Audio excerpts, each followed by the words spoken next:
I got a question asking where can I find the FBA return details. So guess what? I'm gonna make a short video about it. So let's jump back into the screen. Oh, by the way, my name is Seb and I'm with Retail-Outsource. You can see from the screen, once you have logged into Seller Central, you can go to FBA dashboard and you can see under inventory, you'll be able to see FBA returns. If you can click on FBA returns, that will bring you to this dashboard basically. And if you have any specific, if you want to check any specific ASIN or product, you can paste that ASIN over here or SKU, and then you can search, and that will filter that specific ASIN.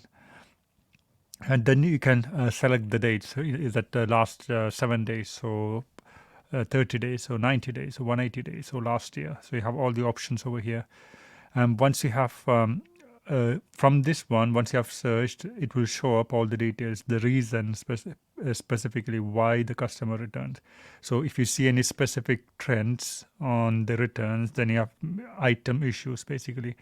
Then you have to address that issue. So it will give you an overview. This is kind of similar to voice of the customer, but you can see the details here. And the good thing about it, what's the status? Can Amazon resell it?